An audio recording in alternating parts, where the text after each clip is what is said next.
Welcome students. Today we are going to learn the differences between boiling and evaporation. I am BMS.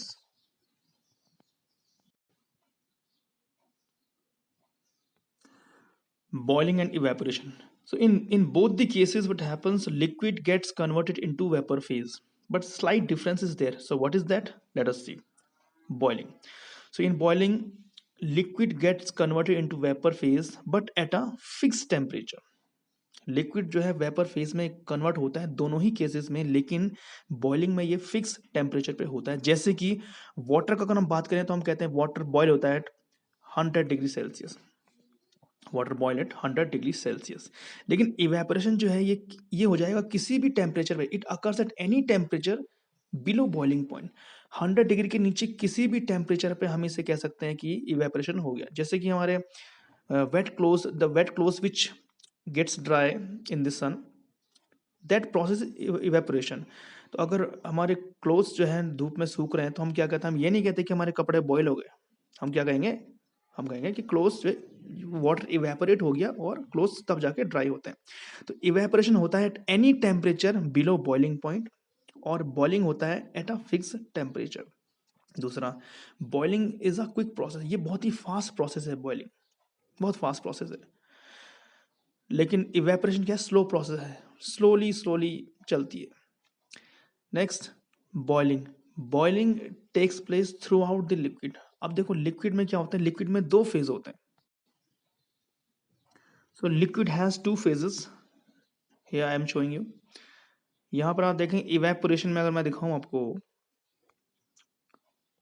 Evaporation क्या होता है, it is a surface phenomena. ये surface है, यानी जो भी पार्टिकल्स इवेपोरेट होंगे वो इस सरफेस से ही होंगे, ये सरफेस से ही होंगे।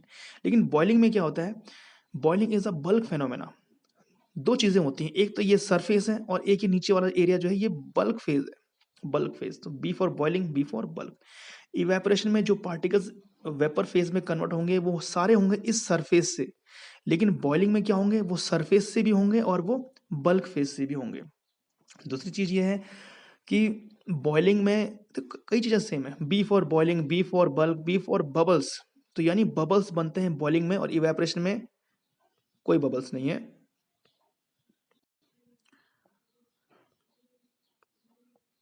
नेक्स्ट हम देखते हैं इसमें, ये जो मैंने आपको बताया, bubbles are formed in the liquid. Boiling में जो है बबल्स बनते हैं, यहाँ पर इवेपोरेशन में कोई बबल्स नहीं बनते हैं।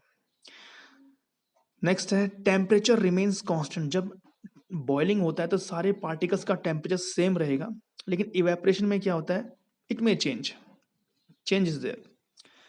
नेक्स्ट, बॉइलिंग में thermal energy supplied by an energy source. अगर हमें वाटर को बॉयल करना है तो हमें एलपीजी से हम उसे एनर्जी सप्लाई करते हैं। लेकिन इवेपोरेशन में क्या होता है, इवेपोरेशन के लिए जो एनर्जी होती है वो सराउंडिंग से सप्लाई होती है, एटमॉस्फेयर से सप्लाई होती है। So like this we have seen the 6 differences between boiling and evaporation. Let us quickly recapitulate. First, boiling occurs at a fixed temperature. एक फिक्स टेम्परेचर पे बॉइलिंग होता है, लेकिन इवेपोरेशन क्या होता है, किसी भी टेम्परेचर पे लेकिन बॉइलिंग पॉइंट से नीचे। बॉइलिंग क्या होता है, fast process, evaporation slow process. Boiling through out the liquid, यानी सरफेस पे भी होगा और बल्क फेज में भी होगा, लेकिन इवेपोरेशन क्या होता है, it takes place only at the surface. Next, as I said, B for boiling, B for bulk, B for bubbles. So bubbles takes place in boiling, but there are no sort of bubbles in evaporation. Then boiling temperature remains constant, here it varies. In boiling, energy supplied by the energy source. Energy का कोई source होना चाहिए, लेकिन evaporation में सारी energy जो है वो सप्लाई होगी by the surroundings. So that's all for today students, we'll meet in another video, stay tuned.